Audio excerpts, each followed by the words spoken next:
An hour from now, when the people in the building start their coffee breaks, that sound will be as constant and as rhythmic as waves breaking on a beach.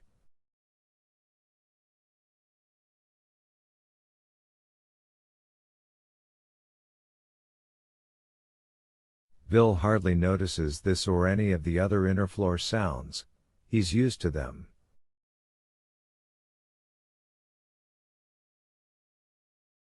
He climbs carefully to the top of the stepladder, then boosts himself through into his sixth-floor office, leaving Bill down on 5.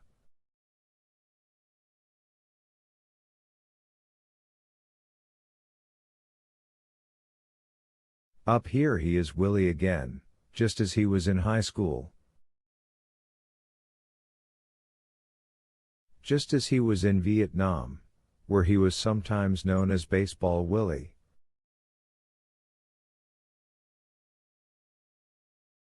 This upper office has a sturdy workshop look, with coils and motors and vents stacked neatly on metal shelves and what looks like a filter of some kind squatting on one corner of the desk.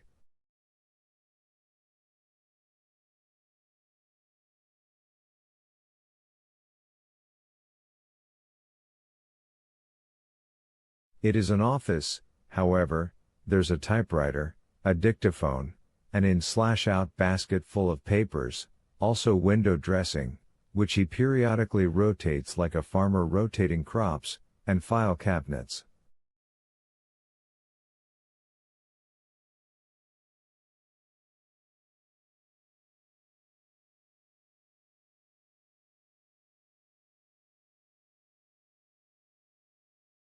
Lots of file cabinets. On one wall is a Norman Rockwell painting of a family praying over Thanksgiving dinner.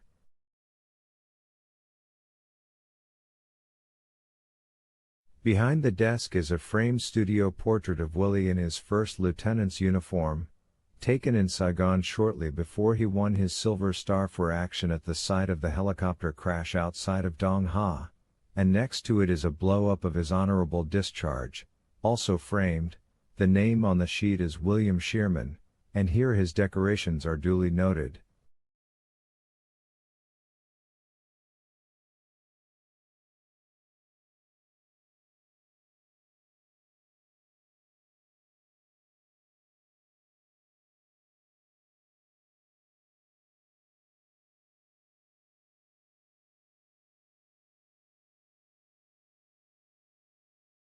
He saved Sullivan's life on the trail outside the Ville.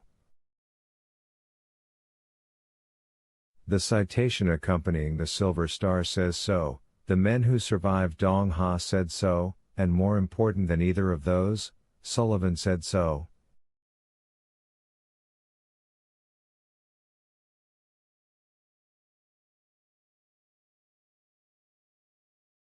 It's the first thing he said when they wound up in San Francisco together at the hospital known as the Pussy Palace. "You saved my life, man."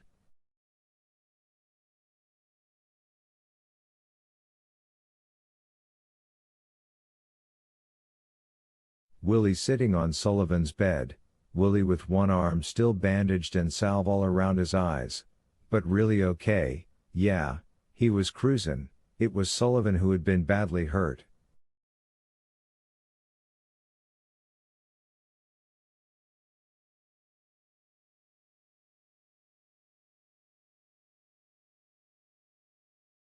That was the day the AP photographer took their picture, the photo that appeared in newspapers all over the country, including the Harwich Journal.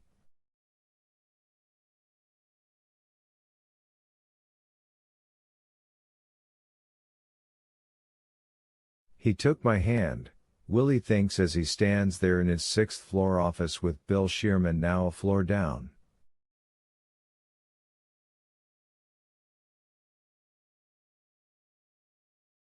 Above the studio portrait and his discharge is a poster from the 60s. This item, not framed and starting to yellow at the edges, shows the peace sign.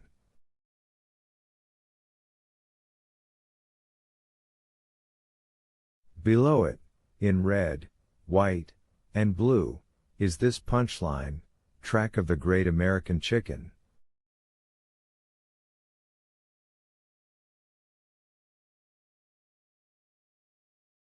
He took my hand, he thinks again.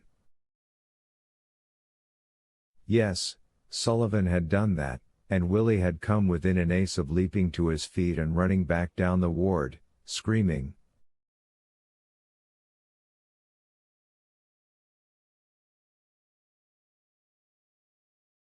He had been positive that Sullivan would say, "I know what you did, you and your friends Doolin and O'Mara. Did you think she wouldn't tell me?"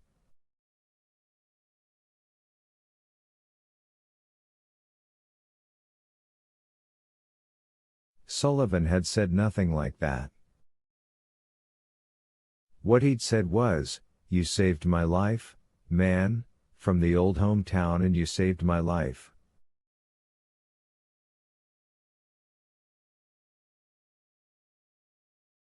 Shit, what are the odds? And we used to be so scared of the boys from St. Gabe's. When he said that, Willie had known for sure that Sullivan had no idea of what Doolin, O'Mara, and he had done to Carol Gerber.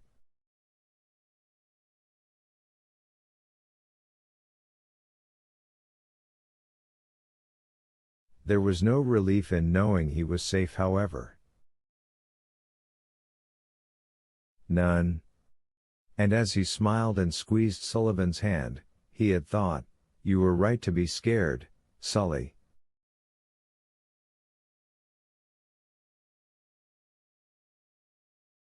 You were right to be. Willie puts Bill's briefcase on the desk, then lies down on his stomach.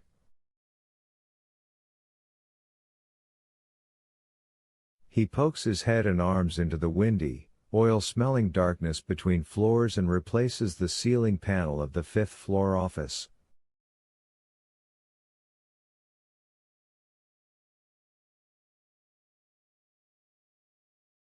It's locked up tight, he doesn't expect anyone anyway, he never does.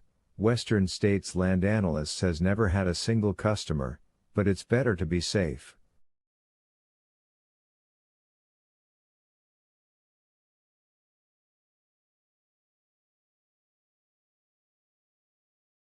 Always safe, never sorry.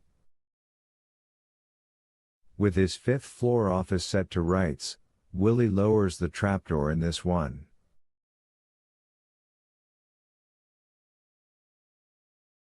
Up here the trap is hidden by a small rug which is super glued to the wood, so it can go up and down without too much flopping or sliding around.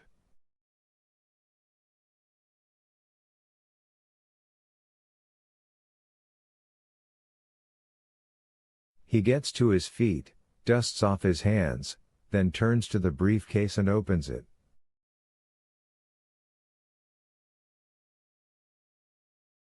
He takes out the ball of tinsel and puts it on top of the dictaphone which stands on the desk.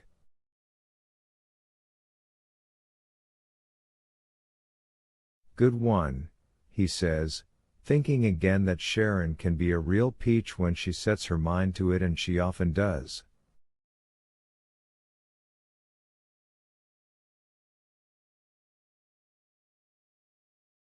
He relatches the briefcase and then begins to undress, doing it carefully and methodically, reversing the steps he took at 6:30, running the film backward.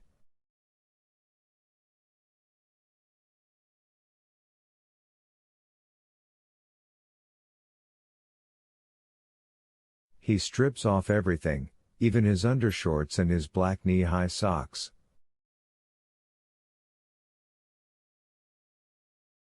Naked, he hangs his topcoat, suit jacket, and shirt carefully in the closet where only one other item hangs, a heavy red jacket, not quite thick enough to be termed a parka.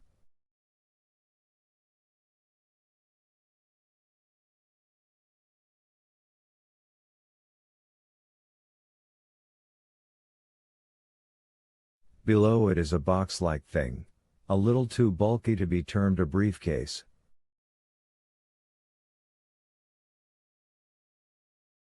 Willie puts his marked cross case next to it, then places his slacks in the pants press, taking pains with the crease.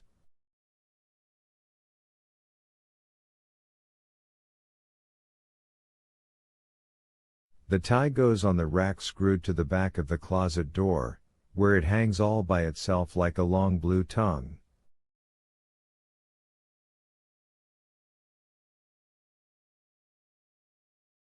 He pads barefoot naked across to one of the file cabinet stacks.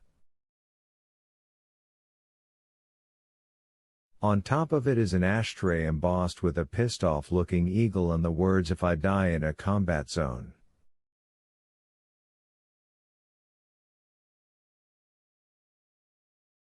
In the ashtray are a pair of dog tags on a chain. Willie slips the chain over his head, then slides out the bottom drawer of the cabinet stack.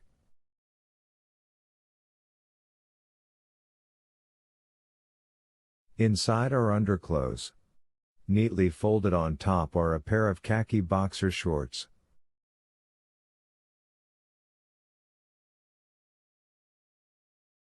He slips them on.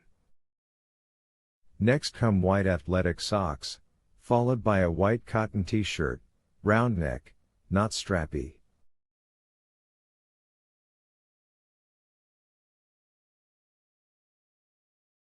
The shapes of his dog tags stand out against it, as do his biceps and quads.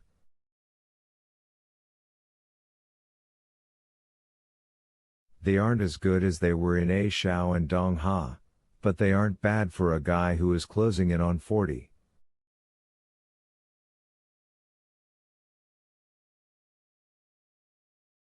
Now, before he finishes dressing, it is time for penance. He goes to another stack of cabinets and rolls out the second drawer. He thumbs rapidly through the bound ledgers there, passing those for late 1982, then thumbing through those from this year, January to April, May to June, July, August.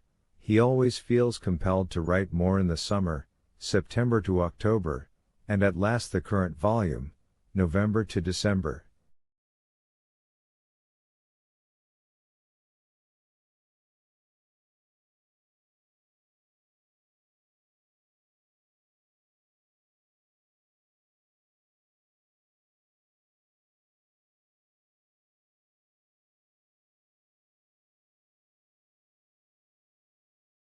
He sits at his desk, opens the ledger, and flicks rapidly through pages of densely packed writing.